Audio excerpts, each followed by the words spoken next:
Hello, and welcome back to the fifth episode of the Rejects of Capitalism podcast. My name is James Rooney. And I'm Shane Turner, and we hope that this is the fifth episode because We hope. we've tried recording. We did have a Ukraine episode in the works, but I recorded that on March 14th, and I tried to upload it today. So there's my. You know what it reminds me of? Working into effect. You know what it reminds me of? It reminds me of that scene from In the Thick of It, where the woman says, Malcolm, there's been an irretrievable data loss. Yeah. Not only did I record it on March 14th, I figured out today that it couldn't upload. And that's for reasons I won't get into here. But today's topic is going to be major victory for leftists and socialists everywhere. This is a huge. As its first union. Yes. A couple of days ago, it was actually on April 1st. So this isn't like an April Fool's thing. Although I'll tell you about the biggest April Fool's prank this year. But this was huge. The Amazon warehouse in Staten Island has voted overwhelmingly in favor of forming a union that'll be called the Amazon Labor Union, the ALU. And this is beautiful. Like, you have to say, this is the first union for Amazon, the second biggest company in the country, one of the biggest countries. Yeah. So why am I saying countries? Well, they are corporations that are like $1 trillion. So they could theoretically be countries. Yeah. I mean, like one of the biggest companies in the world, which has fought tooth and nail against unionization, has fought against improving the conditions of their workers and their pay. Like, this is huge. Yeah, like I remember, like I think in 2019, an Amazon facility in Alabama tried to get going. I think it was later than 2019, but they did have that vote in Bessa something or other in Alabama. I forget the name. Yeah. But they did vote it down, but they found that Amazon had illegally pushed the vote, that they had illegally tampered with it. So the National Labor Board. That was just a suspicion, but it's confirmed? No, they had to redo the vote. Oh, okay. That's literally the vote that's being counted right now, because like Amazon literally like tampered with the results. Right. So going back to Staten Island, I mean, let's put it this way: Staten Island is not the best part of New York.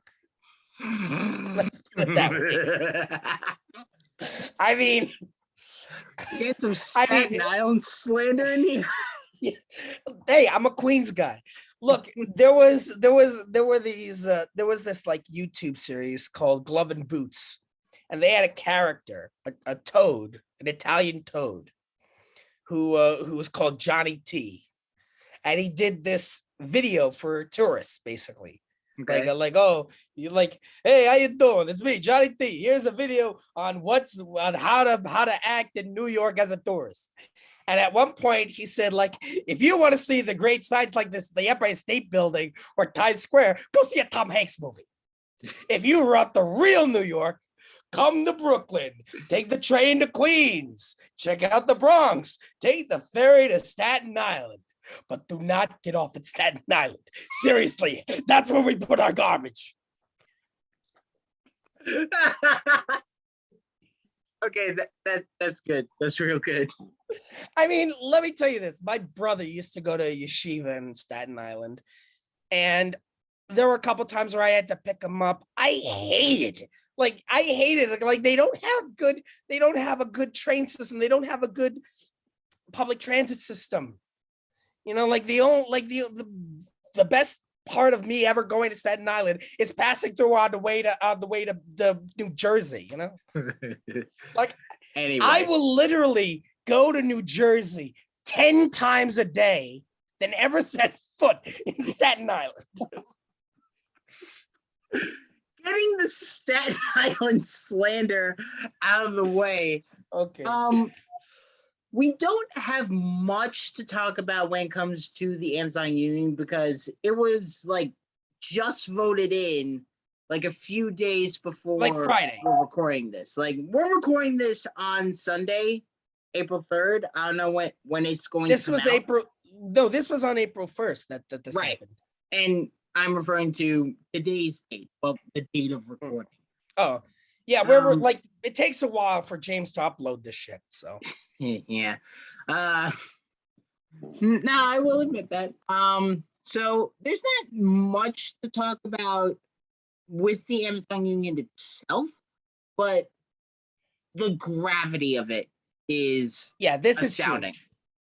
The push for this didn't even exist 2 years ago. And there were other unionization efforts going on for years. Like the entirety, do you know who spearheaded this? It was this one guy, this one former employee named Chris Smalls. Okay. Now, for those who have a good memory, unlike us, but Chris Smalls, back in 2020, was fired by Amazon from that Staten Island place for, well, here's the scandalous part. They fired him for not being a good, they said like, oh, he's not a good employee. But in reality, they fired him for protesting COVID conditions.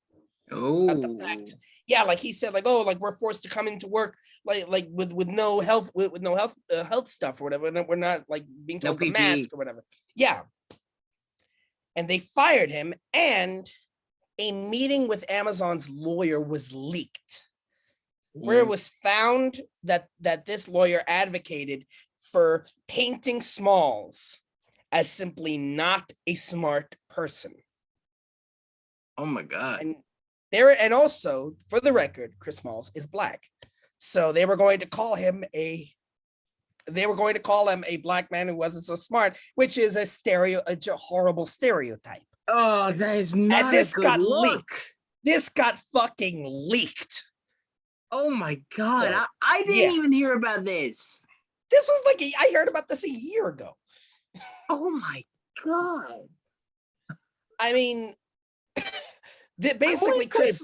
Them. I mean, like, even if they did get caught, which they did, what kind of trouble can Amazon get into? Like, really? I mean, wrongful termination, at least. No. Well, number one, with wrongful termination in New York, and this warehouse is in New York. New York is an at-will employment state. Nah, fuck. Which means that employees can fire you, number one, for any reason, as long as that reason doesn't violate state or federal law, and two, they don't have to tell you. Oh God. And here I thought I lived in a enlightened state, and now you're telling me we're in a right to work state? We've been in a right to work state for decades. Fuck, we gotta overturn that. I thought that was a southern shit. I thought that was some southern shit. Hey, you gotta remember, this is the United States. No state is safe. True. I think California is a right to work state either, as well. But don't quote me on that. If I get wrong, I will post it in the description. So anyways. New York is an at-will at-will employment state, and they could have gotten away with that. They could have. Yeah, but it got leaked. Yeah. And so in response, Chris Smalls formed the Amazon Labor Union and began to push for a union at the Staten Island warehouse. This I did hear about. Yeah. Now here's the thing. Though. Fuck, I lost it. Damn it. I hate when that happens. I had something in there. Nah, that's good. That's good. So, yeah, going back to like just the gravity of an Amazon union. It's Oh, I remembered. It came back to me. Sorry. Do you remember when Jeff Bezos went to space? who doesn't? Yeah. Like, who So doesn't remember that collective dry heave of disgust? yeah. Do you remember what Jeff Bezos said afterwards? I think it had something to do with, oh, I couldn't have gotten here without He said, my I want to workers. thank them. I want to thank my workers. I wouldn't have been able to do this without you. Fuck you. And so you know what Chris Smalls said at when he like after this win? This I remember. This is 2 days ago. Go ahead. He said, Chris Smalls says, we want to thank Jeff Bezos for this because while he was up in space, we were signing people up. Mm-hmm. Mm-hmm. I mean, like, can you have better revenge than that? Yeah. I mean, like, you already won. You already fucking won. And the fact that you felt the need to kick Jeff Bezos while he's down is just icing on the fucking cake. But here's the thing, like right now he's Come like on. he's the second richest man in the world, right? Or No, I has think it's Elon the Musk first. lost it? I think it's No, the Elon first. Musk I think has been the richest for a while now. They've been switching for like the past few months or so. Actually, I think the past year. So look, he's easily got like what, $20 billion already. Don't even get me started on that. Plus, Bernie recently pointed out that Congress wants to give Blue Origin $10 million. Like, no strings attached. Just here's a government subsidy. Like that's what I don't get. That's what I don't get about these conservatives who are always hate against like poor people and welfare. It's like they don't get like we're literally giving billionaires billions of dollars when they don't even need it. Like you want to talk about fucking handouts? What the fuck are you doing? Like, what are you doing with people that already have so much? And by the way, did you hear what's like? Here's closer to home. Did you hear what happened recently with the New York State budget? Yeah, Hochul basically gave put in the budget for the construction of an $800 billion stadium for the Buffaloes. Let's be clear about that. It's 850. Yeah, and where did she get it? She got it by cutting the budget of stuff that would go to families. Yeah, that's an $800 million cut. Yeah. So the numbers aren't exactly equal, but a lot of people have made they put two and two together. You know, I mean, it's like at the end of 2020 where they found out that the American corporations like earned like $3 trillion, and then they found and at the same time that workers lost $3 trillion. Like, so it was the exact same thing here. Yeah, like a lot of economists have been talking about, like, and this isn't a point I've made or Shane has made, but there is like a great shoveling of wealth up to the top. And it's been going on for like the last 20 years or so. And it's coming to a tipping point, which could be this recession that's coming up. It could be in the next 10 years. Well, what's this about a recession? Yeah. The bond yield curve inverted last week. James, we spoke about this before we started the episode. Yes, so yes, people yes. listening have no idea what the fuck you're talking about. And okay, so the bond yield curve in English, we will explain. Is not something we will explain. But just know that like in the last 20 years, every time it's inverted, you can look this up yourself. In the next 1 or 2 years, it has led to a recession. I will not get And into that. Just look it up yourself. but in English, for those of us who don't have like they don't speak economics. Okay, the first signs. So we will say, let's just put it this way: we are entering a housing bubble. We are, yes. And they are saying that now, like they're identifying the housing bubble. Now it's going to be a recession. So yes. So that's what James means in his intelligible talk of the Y yield bond curve or whatever it is. Yeah. Honestly, I don't understand it myself, but I've done like the most minimal level research. And yeah, that's like one of the first signs of a market recession most of the time. So yeah, going back to unions. Good Lord. So no, this has been a good year for unions, though. That's the thing. Oh yeah, this is a good year for unions. This is the first Amazon union. Starbucks is going on its like 8th or 9th at this point. 9th. And that's huge. Like right now, I am still maintaining a boycott of Starbucks until they have some locations that unionize in New York City. Right. So yeah, Starbucks is getting their 9th union. John Deere is getting a union. Well, I mean, they had unions. It's just like the unions have not been faring well in negotiations. Yeah, but John Deere, Kellogg's, Nabisco, unions are on a roll. And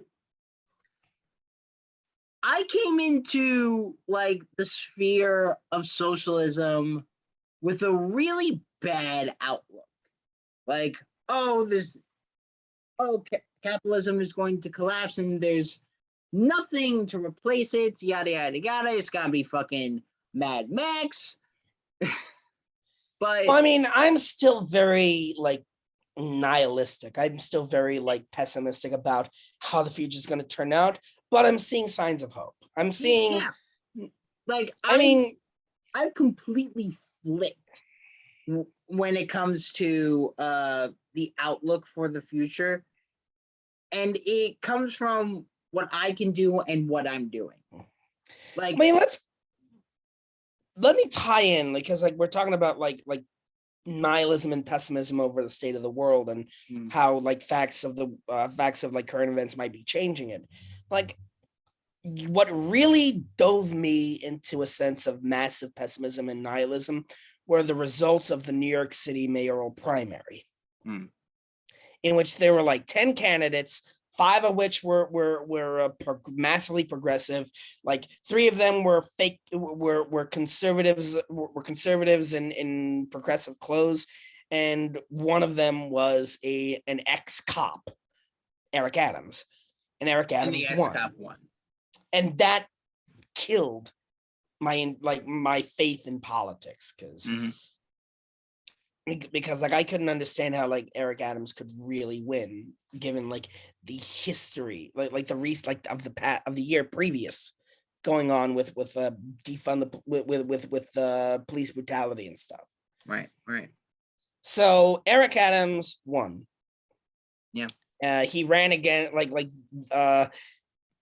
it was Curtis Sliwa who challenged him as the Republican, and they're literally the same person, basically. Like ideologically, they're the same people. Yeah. And like during the election, like Curtis Sliwa like was doing this appearance at Penn Station, which has become like emblematic of the homeless crisis in New York City. And Curtis Sliwa was doing an appearance, and a homeless guy came up, and Curtis Sliwa like embraced him and said like, oh, and basically used the homeless person coming in as a puff piece. But he said words that have never been uttered by a Republican prior to that. Because like he promised the homeless person, we're going to take care of you, and the homeless person starts crying, saying, I don't want to take advantage of you guys. And Curtis Sliwa says, you're not taking advantage. This is our responsibility. A Republican said that. But you gotta remember, this is a New York Republican. True. But New it's York just like, Republicans, number one, are a rare breed, and number two, they're really detached from what is now the Republican base. yeah. Like, I remember during the gubernatorial race, the last one before Cuomo resigned, his Republican opponent, I actually voted for him. Wow. And this is a long time ago, but I actually looked up his rap sheet. It was pretty liberal at the time. And I mean, wasn't this what, 2018? yeah. And Cuomo just went on the fucking attack saying, oh, this is Trump's anti-woman, anti-gay pick. But you got to remember, these are New York Republicans. Yeah, but also bear in mind, so is Trump. Yeah, so is Trump, Giuliani. So is yes. Giuliani. Yes, this isn't an exception to the rule. But I forget his name. I think it was Napoli or something like that. What? I think it was like Napoli or something like that. DiNapoli, I don't know. But he had a pretty liberal rap sheet. So there's that. To counter what you were saying about nihilism and pessimism. But I was gonna say, but let me just finish my thought on Eric, because Eric Adams won. And recently, he like over the past month or so, he's been pushing more police into the subway and onto the streets and stuff. Yeah. And even I, as a socialist, I have to admit that we have a homeless crisis and a crime crisis, and they're like linked, you know, like, and like I was like a couple of weeks back, I was on the train, and out of nowhere, like this guy started punching out another guy at 59th Street, and like it was like a fight. And I was like yelling at them, "Hey, cut it out!" Like they were like, there was like a crowd of people who like got off the train at 59th Street, and the guy, the perpetrator ran, but then like a minute later, I see like 10 cops running to the direction of where that guy went. Jesus. And the victim is like sitting there like he's bloodied, but like they took care of him. Anyways, so Eric Adams recently began a sweep, basically trying to get homeless people off the subway and off the streets.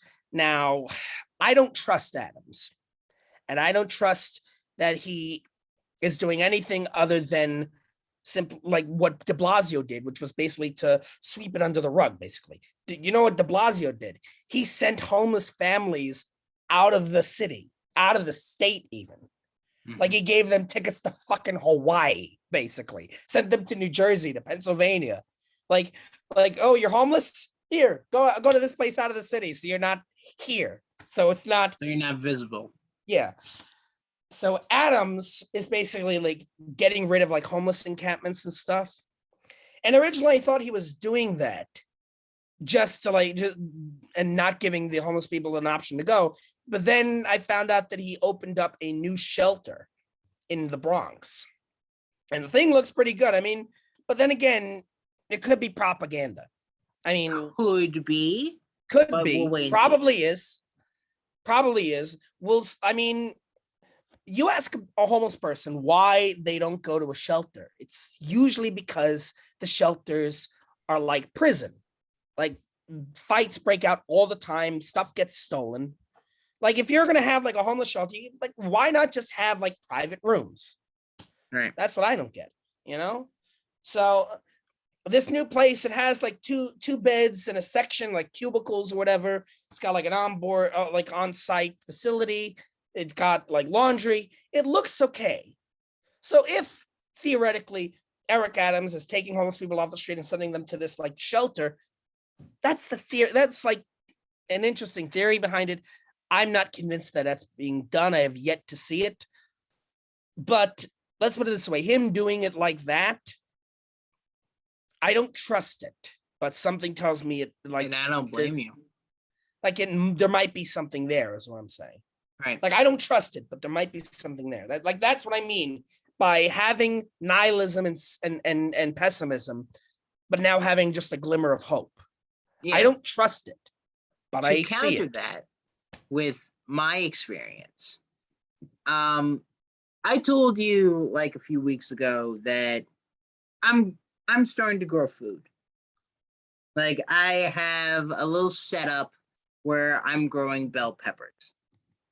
Oh And yeah. just like last week, I'm talking to my neighbors. And one, I was talking to one who I think is a community leader. And I talked to her about starting a community garden. And she was completely on board with the idea. And she says, okay, have a plan of action, and you're going to present it at the annual block party. Nice. And that, number one, that is what gives me hope. Like, I can get up and do that. And number two, other people, well, I'm going to narrow that definition because I'm speaking from my experience only. People of my means can do it as well. And it may seem complicated, and at times it is, but organizing your community, and I'm talking about you, the viewer. You're not talking about me? Well, if you wanted to, sure. But mostly I'm talking about you, the viewer, the single digit viewers. Hey folks, it's pandering time. The single digit viewers who actually watch this, get out and start talking to your neighbors. Start talking about mutual aid. And to people say, oh, I have no idea what to do. I actually do have a guide. Well, I didn't make the guide, but I know somebody who has it. Look up, and this might sound goofy because of the name. In order to get this guide, subscribe and get no. Look up at Ben Shapiro the Musical. Oh. Yeah. You had me there for a second. Just so you folks know. The musical, and he has a mutual aid guide in his bio. Just so our viewers can understand, Ben Shapiro the musical is not Ben Shapiro. No. Ben Shapiro the musical is a leftist. Yes, he is a leftist, and one of the only ones I've seen going out and pushing for mutual aid. Instead of, I've seen a bunch of them though. What? I said I've seen a bunch of them. And I've sent you a bunch of them. So yeah, look him up, watch his videos, read his guide, and go do mutual aid. I think that's where we can wrap up the episode. Go do mutual aid. Buy now and you can get. I don't know. Anyways. Have a good night, everybody. Have a good night, folks.